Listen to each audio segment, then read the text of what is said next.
There is one mistake on this list that even experienced cruisers make at the very last moment, and by then it is already too late. Today I am walking you through 13 disembarkation day traps, one by one. Like and subscribe, so you have this before your next cruise. I worked on cruise ships for 7 years, and if I had to pick the single day that generated the most preventable stress for passengers, not embarkation day, not a rough sea day, not a missed port, it would be disembarkation morning. Every single time without exception. Every single time. Because passengers spend weeks planning the cruise itself, and almost no time planning how to leave it. The ship, meanwhile, is operating on a precise schedule. The moment that gangway opens, there is a machine in motion, and passengers who do not understand how it works get caught in it. 13 mistakes, all of them avoidable, all of them real. Let us get into it. Mistake number 1 is not reading the disembarkation instructions the moment they arrive in your cabin. On most sailings, the ship delivers a disembarkation guide to every cabin on the second to last night. It contains your assigned luggage tag color or number, your disembarkation time window, and instructions for where to go and when. Most passengers glance at it, set it on the desk, and promptly forget about it. By morning, it is buried under a pile of receipts and shore excursion brochures. Read it the evening it arrives. Read it again before you go to sleep. Know your color, know your time window, and know exactly where your group assembles. This document is the map for the entire morning. Passengers who have not read it spend disembarkation day asking crew members questions that were already answered in writing the night before. Mistake number 2 is not putting your luggage out the night before, or putting it out incorrectly. On most cruise lines, bags that you want porters to handle off the ship must be placed outside your cabin door by a specific time the evening before disembarkation, typically between 9 and 11 at night. Passengers who miss this window are left carrying all of their own luggage off the ship themselves, through narrow corridors, down staircases, across the gangway and into the terminal. For passengers over 60 with heavy bags or any mobility considerations, that is a genuinely difficult situation that could have been avoided entirely. Attach your luggage tag, the correct color-coded one matching your assigned group, securely to every bag before it goes out. A tag that falls off in the night means your bag ends up in the unclaimed pile, and retrieving it from there adds significant time and stress to your morning. Stay with me, because mistake number 5 is the one that catches even the most seasoned cruisers off guard, and it involves a decision most people make without thinking on the last night of the sailing. Mistake number 3 is scheduling a disembarkation transfer or flight that does not account for realistic timing. The cruise line's published disembarkation times are estimates, not guarantees. Customs processing, passenger volume, and port logistics all affect how quickly the process actually moves on any given morning. If you have booked a flight within 2 to 3 hours of your assigned disembarkation time, you are taking a risk that can turn into a genuinely expensive problem. I watched passengers miss flights on disembarkation morning regularly, and in 7 years I can count on one hand the times it was the ship's fault. It was almost always the result of a flight booked too close without enough buffer time. A general rule used by experienced cruisers: do not book a flight earlier than 11 in the morning for a ship that arrives at port at 7. And build in even more buffer if you are sailing into a large port like Miami, Fort Lauderdale, or Barcelona, where customs lines can stretch significantly. If the cruise line offers a transfer package that includes flight protection, it is worth considering specifically because of that buffer, and because if the ship is late, your transfer is protected in a way an independent booking is not. Mistake number 4 is not separating your essentials before your main luggage goes out the door. Once your bags leave your cabin the night before, you will not see them again until you are in the terminal, and sometimes not even then until after you clear customs. Everything you need for disembarkation morning needs to stay with you in the cabin. Your travel documents, passport, any medications you take in the morning, a change of clothes, phone charger, valuables, and enough cash for port transportation. I watched a passenger realize at the customs desk that her passport was packed inside her checked bag, which was already in the terminal with 400 other suitcases.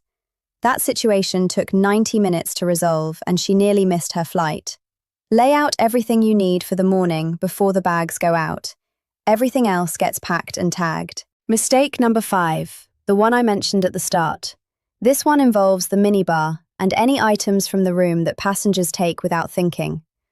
On the last night of a cruise, some passengers help themselves to minibar items, bottled water or snacks, and assume it will be included or forgotten in the final accounting.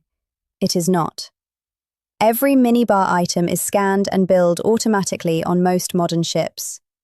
When an unexpected charge appears on your onboard account on disembarkation morning, you are now standing in the guest services line at 6:30 in the morning, trying to dispute a bill while your disembarkation window is actively passing. Review your onboard account statement carefully on the last evening of your sailing, not on disembarkation morning. Guest services is significantly less crowded at 9 o'clock at night than at 6 o'clock in the morning. Any billing questions, disputed charges, or account adjustments should be handled the night before, not the day of. Coming up is mistake number 8, and it is the one that specifically affects passengers who are traveling with medications that require refrigeration or special handling, and the window to solve it closes faster than you think. Mistake number 6 is staying in your cabin past your assigned disembarkation time. This seems obvious, but it happens on every single sailing. Passengers who have self-carry luggage, who have not read their instructions, or who simply want to avoid the crowds, stay in their cabins past the point when their group has been called. What they do not realize is that the ship needs to reset those cabins for the next sailing, which begins the same day. Stewards cannot start turnover while passengers are still in the room. Staying past your time creates a ripple of delay that affects the entire cruise turnaround schedule. If you genuinely want to avoid the early morning rush, the correct strategy is self-disembarkation, carrying all of your own luggage off the ship and leaving in the very first wave when the gangway opens, usually around 7 in the morning. That window is the least crowded of the entire disembarkation process. Experienced cruisers who want a relaxed exit often choose this route specifically. Mistake number 7 is not confirming your transportation from the port before disembarkation day. Whether you are taking a taxi, a pre-booked transfer, a rental car, or public transport, know the details before you walk off the ship. Port areas on disembarkation morning are genuinely chaotic. Thousands of passengers exiting simultaneously, vehicles queuing, luggage carts moving in every direction. Rideshare apps frequently surge price during peak disembarkation hours because demand spikes dramatically when a large ship releases its full passenger complement at once. If you are relying on a rideshare, check the app the night before to understand what a typical fare looks like, so you are not shocked by a morning surge rate.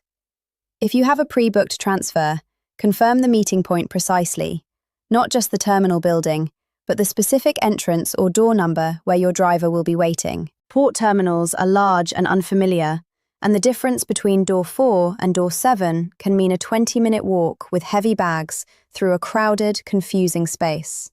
Know exactly where you are going before you step off that gangway. Mistake number 8 is the one I promised, and it applies specifically if you are traveling with insulin, certain liquid medications, or anything that has been stored in your cabin refrigerator during the sailing. In the rush of packing on the last night, refrigerated medications frequently get left behind. They are out of sight and out of mind while you are focused on getting everything else into bags. Before you seal a single suitcase on the last evening, open the cabin refrigerator and check it deliberately. Then check it again in the morning before you leave the cabin for the last time. A medication left in a ship's refrigerator is effectively gone. The ship is already at sea heading to its next port before you would have any way to retrieve it. This takes 5 seconds and eliminates a potentially serious problem. Mistake number 9 is not knowing what to do if your luggage does not appear in the terminal. It happens. Bags get misrouted, tags fall off, or a bag ends up in the wrong color section of the terminal.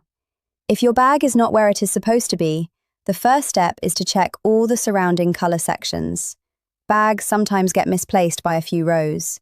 If it genuinely is not there, locate the port's luggage assistance desk before you exit the terminal.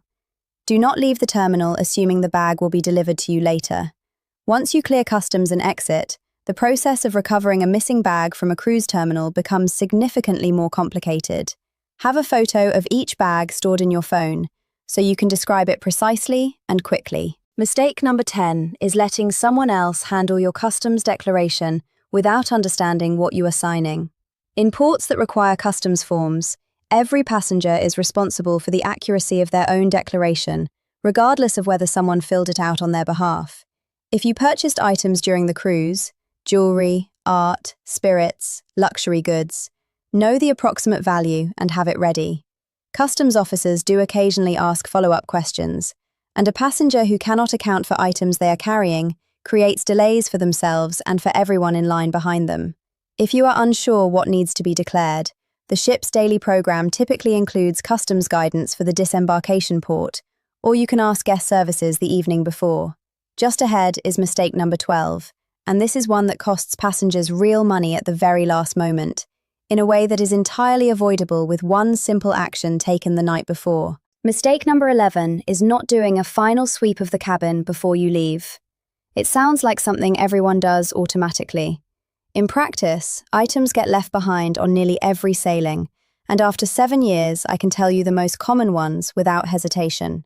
Phone chargers left plugged in behind the desk, glasses on the nightstand, jewelry on the bathroom counter or inside the small cup by the sink, a prescription bottle left in the safe because the passenger forgot to check it after removing other items, shoes pushed under the bed on day 1 and never seen again.